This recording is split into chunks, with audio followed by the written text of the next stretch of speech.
We're doing fine. I mean, this is part of how this business works. There's frustration and there's all kinds of communication and obviously email. I understand it. Like we all have emails that if they were exposed out there, it could open up some cans of worms, and it's just part of it. So I don't worry about it too much. We're talking it out. I bet, I don't know if this will surprise you. We've been talking about you all day, Steve. Oh, wonderful. I'm sure nothing but great things. Absolutely. You nailed it. No, actually, I would like to start about that because a lot of you have talked about the frustration of this moment. And especially with, for instance, that Joe Lacob email that I know you addressed today and said no big deal. I'll just give you my take. When you read that, it just sort of feels like there's a lot going on with relationships and opinions and everything. So how would you answer the question of, like, as a group, how are y'all doing with this frustration? We're doing fine. I mean, this is part of how this business works. You know, there's frustration and there's all kinds of communication, and it's not that different from last year. I think we were below 500, 50 games in, and everyone was frustrated then too.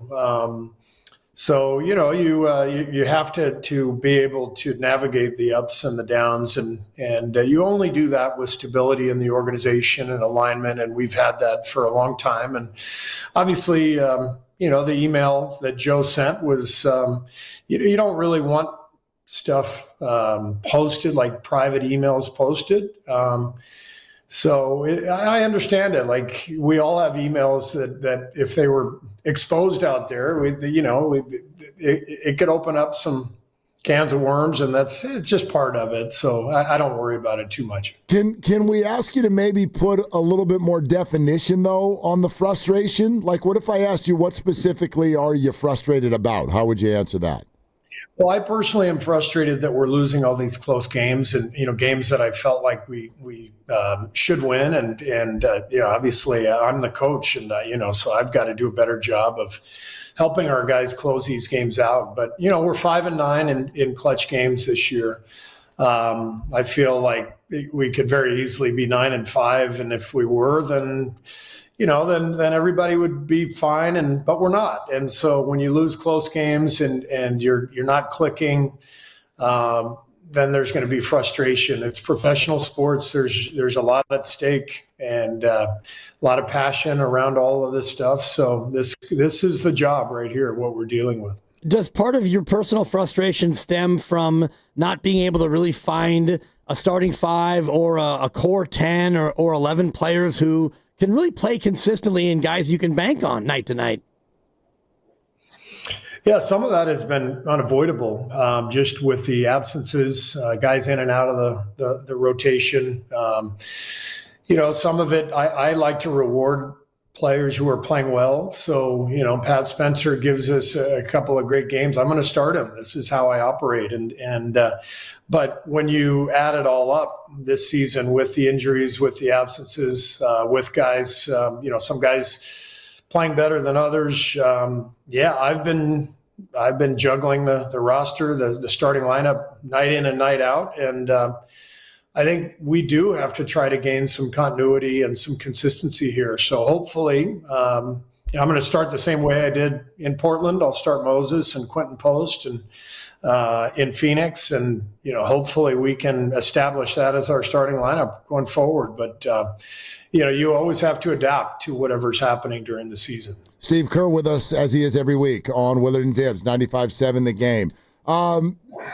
Interesting to listen to you kind of address, and I guess we should probably let our listeners know who are just joining us kind of what Joe Lacob's email said, because I think there's some interesting sentences in there that I'd love to get your perspective on. His email read, "You can't be as frustrated as me. I'm working on it. It's complicated. Style of play, coach's desires regarding players, league trends. Jimmy is not the problem."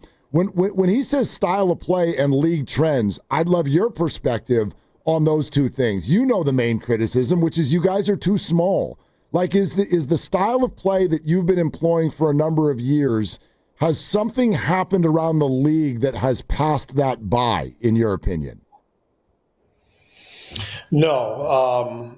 I think that where the league has changed is everybody now is playing fast. Everybody's shooting threes. Portland went into that game the other night as the 30th ranked three-point shooting team in the league, dead last, and they went 21 for 40.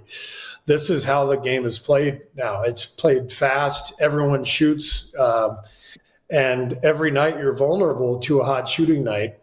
The pace at which we played 10 years ago was the fastest in the league at that time. We're now middle of the pack. I can tell you, if you watch our team play 10 years ago, you watch our team play now, we're playing very differently. We have adapted as the league has adapted, but the roster has changed, and you always have to adapt according to your own talent and your own players. And we do have a small team. It's just the way it is. So, as coaches, we try to do the best we can to maximize the roster, to help each guy be the best version of himself and win as many games as we can. And obviously, every year is different, and it's a long year, and I have a lot of confidence that we're going to get it going with this group. Interesting you mentioned that about pace. I was looking at the championship year from 4 years ago, and you're almost exactly where you were then, but so many more teams play fast, and your team is older and your team is smaller. Is there a counter that you can make as a coach to try to help your team account for the fact that so many younger teams are playing faster? Yes, there is a counter, and that's take care of the ball. You may have heard me say that once or twice. Maybe once, yeah. Yeah. Sometimes this stuff isn't really as complicated as everyone wants it to make it out to be. When we take care of the ball, we win. When we don't, we lose. I've been saying that every week on this show. I say it to the media. I say it to our players. And that's the bottom line. And when we take care of the ball, we get our defense set up. We control the game. That allows Jimmy Butler to do his thing.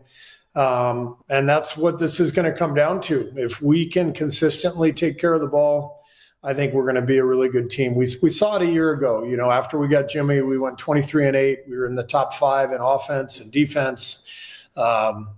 We rarely turned it over. We turned other teams over. It all clicked, and that's the same formula that we're looking for now. And I have to help our guys get there. Dubs are on the road Thursday, but a lot of home games are coming. Phoenix will be here on Saturday, Orlando on Monday, obviously the Dallas Mavericks on Christmas Day. I'm glad the topic of Jimmy Butler just came up there, Steve, because you talked about this after the other game, and I think the quote was something along the lines of, you don't feel like you've done a good enough job sort of positioning Jimmy Butler. Let me ask it to you this way. In your eyes, why does Jimmy this year not quite look like Jimmy last year? Well, I think the circumstances are different. When he came to us last year, there were only 30 games left. It's kind of a sprint to the finish line.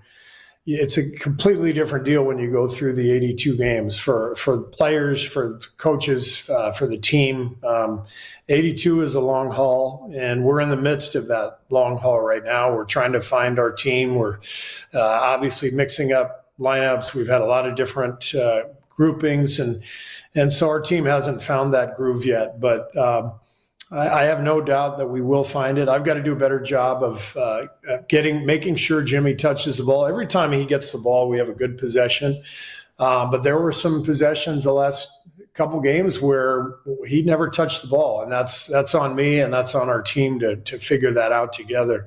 I feel really strongly that when the game is played through Steph and Jimmy for 48 minutes, we are really good. That doesn't mean they have to shoot every time. It just means they have to have the ball and threaten the defense, and then everybody has to play off of those guys. Is part of the struggle the non-Steph minutes when Jimmy's out there, and for you the challenge of being able to put enough shooters around Jimmy to where he can isolate and do what he needs to do, but also if he's being guarded heavily, you have somebody help him out? Yeah, well, we again, I'm going to keep going back to last year, those last 30 games. We really thrived when Steph was off the floor. We played Jimmy and Draymond, Quinten post, and Brandon Podziemski, either with Buddy or Moses. We found a really good groove. And so we have all those guys. They're all still on our team. We can still play that group together. We've got a few other combinations we can go to. But there are very fine margins between winning and losing in this league. And right now we're losing in the margins with the turnovers, with just some key plays here and there. And like I said, it's up to us to figure this out, to make sure we button up and take care of these close games. And I know we're capable of that. Steve, I remember asking you last year if it was, in general, realistic to think a team could contend for a title when its core players are all over the age of 35. And you said yes. And I'm looking at this year, and now I'm wondering just about like what's on their plate as a core. Like, are you comfortable right now with what the amount that feels like is sitting on the shoulders of Steph, Jimmy, and Draymond, particularly with them in and out of the lineup? I am, yeah, because this is how our team is structured. They're all still really damn good players, amazing players, and I just watched it, 9 months ago. I watched us, to make a run in the playoffs and advance to the final 8 and win game 1. And, had we stayed healthy, I think we could have gone pretty deep and made a run. So I know we can do it. And we're obviously, in a conference that's loaded, and there's some great teams out there, but we still feel like we have a lot to give. You mentioned before that you have a certain amount of meritocracy when it comes to playing time, and it's been great, and Guy's been in there because he's earned it. Is Jonathan Kuminga at a spot where if somebody ahead of him regresses, can he be poised to get back into the rotation? 100%. He can absolutely get back, and I've talked to him about it. He's had some really good practices this past week. And the pendulum always swings. So, I'm just encouraging Jonathan to stay ready for when his opportunity comes back. So for right now, it's more that the people in front of him, particularly Guy Santos, they're still playing well enough to where that's keeping him at bay, as opposed to JK not doing the things that he should be doing. Well, he hasn't played the last 3 games. And we had a really good road trip. And the guys who I played ahead of him, on the road played really well. So I'm rewarding them.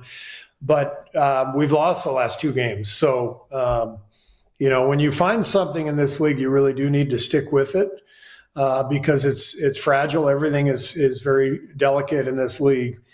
But, the flip side is also true. If you're losing, then you've got to shuffle the deck and try something different.